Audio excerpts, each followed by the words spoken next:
pitching. Boy, high-pitched and a flag. Did his voice crack? Two of my favorite things, movies and sports. I love myself a good sports movie, but sometimes there's cliches or just reoccurring topics that pop up that comes with them that just make it real annoying for me. And today, I'm going to tell you 5 sports movie cliches that I'm kind of tired of, and it's one of the reasons that I'm not really looking to go after sports movies anymore. Like, they're not something that I rush to when they first come out. I kind of take my time with them and maybe view them later or just don't even bother with it, because nowadays sports movies are either really good or really bad, and I don't want to waste my money in a theater with whatever the hell goes on with them now. But these are in no particular order, so let's get it started with the first thing now.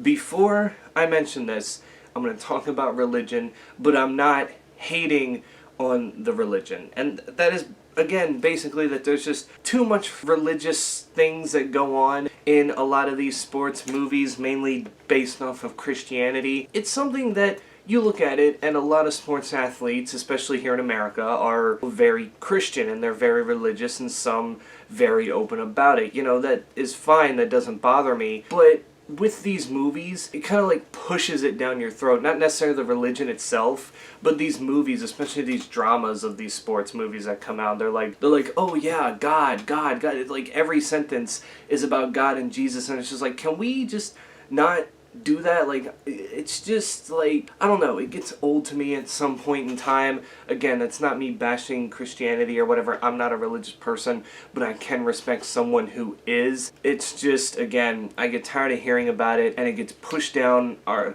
shoved down our throats so much that it becomes something that I just don't want to hear. Basically, what I'm trying to say is that it makes it out like Christianity and believing in God is gonna get you where you're at today, when it just completely ignores the whole fact that when you also play a sport, a lot of hard work and dedication is put into it. But yeah, it's just religion that's gonna get you far. Like, that's just at least what comes off with a lot of these movies. That's what I meant by pushes it down your throat and completely ignores the other things that are under your control to succeed in the sport that you are currently playing. Then we have the party, sex, and drugs lifestyle. Again, I know there are athletes out there that are like this, but Jesus Christ, why does it always have to be the whole entire team? I feel like when I watch a football movie or a baseball movie, you'll find this a lot more in the R-rated sports movies. It's always the entire team going out and partying, having sex, doing drugs, and whatever. And in my head, I'm like, I don't really think there's an entire team that goes out and does this. Like, maybe some players will do it, like the other half are like, I don't do that shit. It just becomes real confusing, and it's really unrealistic to me. Like, I don't know. And that is basically my third thing. Just give that away. Unrealistic things happen. Look, I'm not saying unrealistic things can't happen in movies. I myself am a comic book movie fan, if you couldn't fucking tell. And, you know, when unrealistic stuff happens in them, I think it's fine. I think it's cool. It can definitely add a lot to the story. But when you're talking about a sports movie, whether you're watching football, basketball, soccer, you know, what have you, you still have to have the realism in there, whether you're doing a fictional story or not. I just feel like you can't take the realism away from what it actually is, or else you'll just lose fans right away. It's like every time I see movies like Air Bud, it's like, this would never be allowed to happen. You are not going to get a dog that is so good at basketball that he's going to play on some little Pee-wee League team. Like, it's just not going to happen. And this movie I love, Little Big League, where a 12-year-old takes over as manager for the Minnesota Twins after his grandfather, the owner of the team, passes away and inherits that team to his grandson. But in the end, you're not going to see a 12-year-old owner of a baseball team. Like, I'm sorry to say that. I really, really am. I mean, it could potentially happen, but for the most part, when an owner of an NFL team dies, they either pass it on to, like, their wife, their oldest children, or they just end up having to sell the team because they themselves don't really want to do it or can't afford to do it. They're not going to give full control to a 12-year-old. That's just not how that works. And, you know, it can be fun exploring that in a movie, but I just don't know. I feel like you take the realism away from sports movies, movies, and it just doesn't work. And a lot of comedic sports movies do this. Again, I'm not saying that sports movies can't be comedic, I'm just saying that even in those times, you still gotta be realistic. It's like The Waterboy, with the way Bobby Boucher tackles people, he like body slams them WWE style. Even in 1998, when that movie came out, when the NFL's rules weren't as lenient, you still couldn't do that. You're not allowed to make wrestling moves in football. That's just not how that works. Like, the fact that the referees would just let that stand in that movie kind of surprises me, considering it's in the football rule book. Again, I might be over-exaggerating because I know it's just a movie, but the realism for sports just has to be there, or else it just doesn't feel like it's actually going on. Then the fourth one is there's always some sort of stereotype, whether it's the nerdy kid who ends up getting on the team and ends up, people find out that he's really good, or maybe he didn't know he was really good and he finds out, or maybe he's just, ends up getting a shot to go in the game after the star jock player goes down, or maybe it's like an angry coach that nobody likes, this, that, and the other. You always get your stereotypes in there, and again, there are a lot of sports teams that definitely do have some of these stereotypes on there, but you're not gonna find them as often as others, and I don't know, again, I just get tired of being like, oh, okay, there's always an outcast or two somewhere on this football team or on this baseball team, like, oh, well, we know that later in the movie, they're gonna end up doing something significant, like, that's always how these movies work, and it just gets old, like, it's not even a plot twist anymore, like, at this point, you're just waiting, like, okay, I'll wait till the end, their time is gonna come soon, trust me, they're not gonna be the nerdy outcast anymore, they're gonna be well respected by the team after someone gets a game-winning home run or game-winning interception or game-winning three-pointer, something like that of the sort. It just really isn't all that, entertaining anymore to see that because it's so predictable, and I don't like when movies are predictable. But then there's the biggest one, and the one that I'm just so tired of, and I will give you a good example of what I'm about to talk about, and that is when a team is threatened by relocation and they go from bad to good. It's basically the underdog story. Now, the underdog story doesn't necessarily bother me that much with these sports movies because not all the other underdogs come away victorious fully in the end. They might come away victorious in some way, but there are sports movies where that Cinderella team will go all the way to the championship and lose. So there's never always like a super happy ending. So I'm not saying that the whole underdog mentality is what I'm going for here. It's more just every time you see this sports movie about this professional team and they're bad, it's always about, oh, they're gonna relocate if they don't do anything, and then of course that season they end up like doing something really good and their fan base cares again, and all of a sudden they're not relocating. Major League 1 and Major League 2 are big on this. As in the first Major League, which came out in 1989,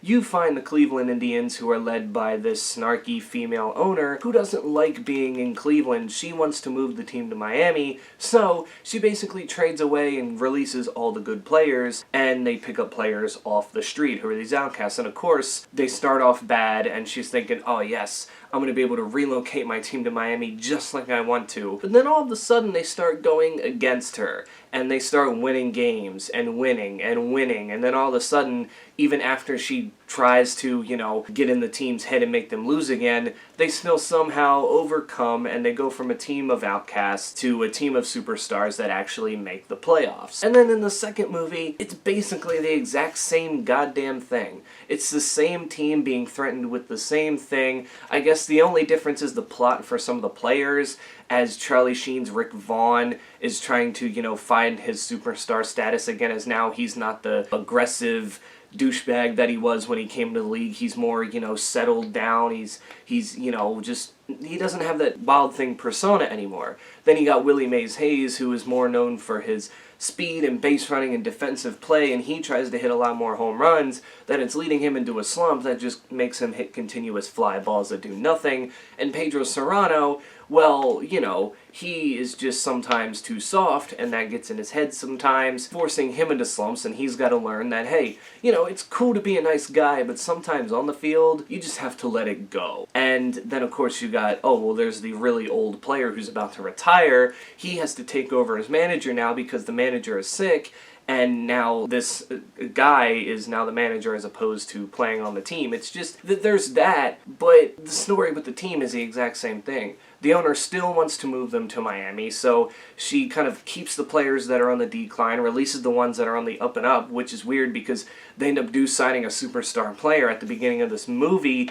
but trading him away later down the line after he doesn't like his role on the team. And of course, with an owner that really didn't want him in the first place, she agrees to trade him to a team that they would end up playing later in the playoffs that would help them get to the World Series. It's still just the exact same plot recycled from the first movie, and by that point in time, you're just like, we saw this in the last movie, why do we have to see it again? We get it, you did different things with the players, but that still doesn't just take away from the fact that you just copy and pasted the main plot from the first one, and then by the time you get to the third one, they're like, well, maybe if we do the same thing, but with a minor league team, it might be a little bit better. And while nobody remembers Major League 3, that's how bad it was. So yeah, you definitely do get this a lot, and it's kind of weird because, yeah, in real life, there's always teams that threaten to relocate, but it rarely ever happens. It happens once every 20 or 30 years or so because there's always a team that's down on their luck, maybe the attendance isn't there. So the fact that this movie's making it out like it's a constant thing, because you look at Major League 1 and Major League 2, they came out 5 years apart.